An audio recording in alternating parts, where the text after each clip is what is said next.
Pallavi coaching classes में आपका स्वागत है। कल हम पढ़ रहे थे सिंप्लीफिकेशन से संबंधित प्रश्नों के बारे में। आज देखिए उसी से आगे की श्रृंखला है। कल हमने पढ़े थे, देखो हमने a प्लस बी की घात 3 जो कि बनते हैं a की घात 3 प्लस b की घात 3 plus 3ab a plus b से संबंधित प्रश्नों को पढ़ा, जिसमें हमने निकाला था ये x प्लस 1/x की घात x बराबर कुछ मान दे रखा था p, और जिसमें हमने मान निकाले थे हो तो x की घात 3 प्लस 1/x की घात 3 बराबर क्या मान आएगा। और इसी प्रकार हमने x minus x 1/x p हो तो x की घात 3 माइनस 1/x की घात 3 बराबर क्या मान आएगा। अब हम करते हैं इसके रिवर्स क्वेश्चन। रिवर्स क्वेश्चन मतलब अब इन संख्याओं के मान दे रखे होंगे, जो हमने पास ये मान है इनके मान दे रखे हैं और हमें ये ज्ञात करने पड़ेंगे। ठीक है, तो देखते हैं अब हम कैसे इनको हल करेंगे अगली स्लाइड में। अब देखो अपने पास पहला क्वेश्चन है, यदि x की घात 3 प्लस 1/x की घात 3 बराबर अपने पास मान दिया हुआ है 18 हो तो हमें ज्ञात करना है x प्लस 1/x बराबर क्या मान आएगा। तो देखो इसको कैसे हल करेंगे। इसको हल करने के लिए हमने बताया था कल कि ये जो x प्लस 1/x अगर हमने माना था p, तो अपने पास इसका मान क्या आया था, इसका मान आया था p की घात 3 माइनस 3p, क्योंकि यहाँ प्लस है यहाँ प्लस है यहाँ माइनस आएगा। ठीक है, तो इसका मान दे रखा है अपने पास 18 और इसका मान क्या था, अपने p माना था, तो हम इसमें से p का मान निकाल लें तो अपने पास किसका मान आ जाएगा, x प्लस 1/x का मान आ जाएगा। तो देखो कैसे करेंगे इसको, p की घात, अब देखो अगर इसको हम कर सकते हैं, यहाँ से p कॉमन ले लिया मान लो, तो ये हो जाएगा p स्क्वायर माइनस 3, क्योंकि हमने यहाँ से p कॉमन ले लिया है। अब p कॉमन लेने की वजह से क्या होगा, p कॉमन लेने की वजह से देखो इसके भी हम क्या कर सकते हैं, ऐसे ही गुणनखंड कर सकते हैं। क्या कर सकते हैं, गुणनखंड। देखो गुणनखंड ऐसे सरल तरीका करते हैं। पहले देखो 2 नाम 18, फिर 3 से जाएगा 3, 3 एकम 3, इस प्रकार से कुछ इसके गुणनखंड बनेंगे। तो 2 गुणा 3 गुणा 3। ठीक है, अब यहाँ पर हमें ऐसी संख्या बनानी है जो p हो, है ना, और उसके बाद p स्क्वायर माइनस 3 हो p। उसमें देखो अब ये देखो एक संख्या मान लो, अगर हम जैसे यहाँ पर उठा लेते हैं 3 ले ली, तो एक संख्या बन जाएगी 3। दूसरी संख्या क्या होनी चाहिए, 3 का स्क्वायर माइनस 3, यानी कि वो दूसरी संख्या निकल के आएगी अपने पास 6। तो इस हिसाब से ये निकल के आ रही है। देखो कैसे निकल के आ रही है, अब समझो इस बात को। अगर मान लो मैं यहाँ p बराबर लिख लेता हूँ 3, कितना 3, तो p का मान क्या है यहाँ पर 3, और p स्क्वायर का मान आएगा 3 की पावर 2 माइनस में 3। तो देखो ये क्या निकल के आया, 3 इंटू में ये आ जाएगा 3 स्क्वायर, यानी कि 9 माइनस 3 यानी कि 6, इस प्रकार से। तो यहाँ पर हमने p का मान क्या लिया था 3, क्योंकि ये 18 ही तो बन के आ रहा है, और इसका मान क्या रहेगा 18 ही तो रहेगा। यही तो चीज़ है, वो समझ में आ गई बात। तो यहाँ पर p का मान क्या आया 3, p का मान 3 आने की वजह से x प्लस 1/x का मान क्या आ गया 3। अब देखो इसको कैसे करेंगे, दोबारा से समझो। यहाँ पर अपने पास यदि दिया हुआ था, यदि x की घात 3 प्लस 1/x बराबर 18 हो तो x प्लस 1/x बराबर हमने क्या मान लिया, इसका मान निकालना था। तो यहाँ पर ये अगर हम इसको p मानते हैं तो इसका मान क्या रहा था, p की घात 3 माइनस 3p बराबर 18। अब इसमें से हमें p का मान निकालना है, तो इसको गुणनखंड करेंगे। क्या करेंगे, गुणनखंड। इस प्रकार से गुणनखंड करते हुए हमने पी का मान क्या रखा है, यहाँ पर छोटा मान रखेंगे क्योंकि यहाँ पर बड़ा मान बनेगा, सीधी सी बात है। और इस प्रकार से हमने पी का मान यहाँ पर 3 रखा, 3 की वजह से ये क्या हो गया, ये इसका मान 18 प्राप्त हो रहा था हमें, तो इसका मान क्या निकल के आया 3। इसका मान क्या हो गया, ये अपना क्या हो गया आंसर। ठीक है भाई, अब बढ़ते हैं अगले क्वेश्चन की तरफ। x की घात 3 माइनस 1/x की घात 3 बराबर अपने पास 140 दिया हुआ हो, तो हमें x माइनस 1/x का मान निकालना है। किसका मान निकालना है, इसका मान निकालना है। तो देखो इसको कैसे करेंगे। अब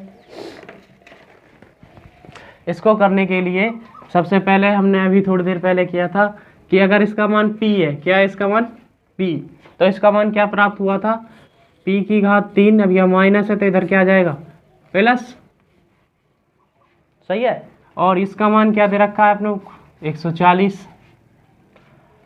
अब देखो यहाँ पर हमने p कॉमन ले लिया मान लो, तो अंदर क्या बचेगा p² प्लस 3 बराबर 140। अब हमें इस 140 के ऐसे गुणनखंड करने हैं जो ये दो संख्याएं बन जाएं। ये अपने पास दो संख्या निकल के आ गई, एक तो p है और एक p² प्लस 3। मतलब ऐसी संख्या लेनी है जिसका स्क्वायर करने पर उसमें 3 जोड़ा है तो ये संख्या प्राप्त हो जाए। तो देखो 140 के हम क्या करेंगे, यहाँ पर गुणनखंड करते हैं। 140 तो ये हो जाएगा 2 से जाएगा तो 70 बार, 2 से जाएगा तो 35 बार, और उसके बाद यहाँ 5 से जाएगा तो 7 बार, और 7 से जाएगा तो 1 बार। इस प्रकार से अपने पास कुछ संख्याएं निकल के आ रही हैं। अब देखो p² प्लस 3 बराबर 140 के गुणनखंड लिखेंगे 2 गुणा 2 गुणा 5 गुणा 7। अब देखो अगर हम यहाँ पर 2 रखें, p का मान क्या रखें 2, तो अपने पास क्या मान निकल के आ रहा है 2 बनना चाहिए 140, इन दोनों संख्याओं का गुणा, तो 2 ऐसी संख्याएं बनेंगी। देखो अगर हम पहली संख्या 2 लेते हैं, क्या लेते हैं 2, अगर मैं इसको 2 ले लेता हूं तो अपने पास दूसरी संख्या क्या बन के आ रही है, वो देखो ये आ जाएगी 2 की घात 2 यानी कि 4 प्लस 3, तो ये अपने पास आ जाएगा 2 × 7। ये तो केवल कितना बन रहा है 14, जबकि आंसर में क्या आना चाहिए था 140। तो इसके हिसाब से हमारे पास जो दो संख्या है वो नहीं ले सकते। अब उसके बाद देखते हैं 5 को रख के देखेंगे तो अपने पास क्या बनेगा, यहाँ पर p का मान 5 रखा, उसके बाद स्क्वायर में आ जाएगा 5 का स्क्वायर और प्लस में 3, तो अपने पास कौन कौन सी संख्या बनेंगे, देखिए 5 और दूसरी संख्या क्या निकल के आएगी 25 प्लस 3 यानी कि 28, और जब हम 28 गुणा 5 करते हैं तो अपने पास क्या आता है 140। इस हिसाब से अपने पास जो उत्तर आना था वो 140 आ गया, क्योंकि यहाँ पर 140 है। तो अपने पास जो संख्या निकल कर आई वो क्या आ गई, उसका मान आ गया 5। क्या मान आ गया 5। तो यहाँ पर x माइनस 1/x का मान क्या मिल गया अपन को 5। यही क्या है अपना आंसर। आ गई बात समझ में। चलो आगे बढ़ते हैं। अब देखो अपना तीसरा सवाल है, x की घात 3 प्लस 1/x की घात 3 बराबर 322 दिया है, तो हमें x प्लस 1/x का मान निकालना है। ठीक है, इसको कैसे करेंगे, देखो अब x की घात 3 प्लस 1/x की घात 3 यानी कि हमें p की घात 3, अब यहाँ प्लस है तो यहाँ माइनस 3p बराबर दिया गया है 322। क्या दिया गया है 322। अब उसके बाद देखो हमें इसका मान निकालना है। इसका मान निकालने के लिए यानी कि p का मान निकालना है। किसका मान निकालना है, p का मान। अब p का मान यहाँ कैसे निकलेगा, वही तरीका, सबसे सरल तरीका, इसको पहले गुणनखंड कर लो।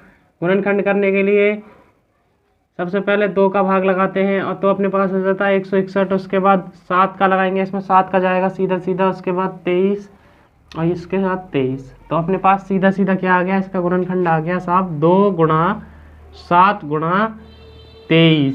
यानी कि इस गुणनखंड को बनाने के लिए अपने पास 3 संख्याएं हैं। कितनी संख्याएं, 3। तो सबसे पहले 2 रख के देखते हैं। 2 का मान रखेंगे यहाँ पर, इसको हम ऐसे लिख सकते हैं p plus P square minus 3। अब 2 का मान रखेंगे 2, मतलब p का मान रखेंगे यहाँ पर 2। तो p का मान 2 रखने पर अपने पास क्या बन के आ रहा है, ये 2 ही बनेगा, जबकि बनना कितना चाहिए 322। देखो कैसे, एक बार करा देता हूँ इसको। 2 × 4 माइनस 3, तो 2 गुणा 1 कितना मान आ रहा है इसका 2। ये गलत है। क्यों गलत है भाई, हमें 322 निकालना है। 2 संख्याओं का गुणा ऐसा कितना निकालना है 322। तो इसके बाद अब रखेंगे यहाँ पर 7। अब यहाँ देखो 7 रखेंगे तो क्या आएगा, 7 रखने पर आएगा 7 और पी स्क्वायर यानी कि 7 का स्क्वायर होता है 49 माइनस 3। अब देखो जब हम 7, अब यहाँ 49 में से 3 गए तो 46। 7 का गुणा जब 46 से करेंगे तो अपने पास आएगा 322।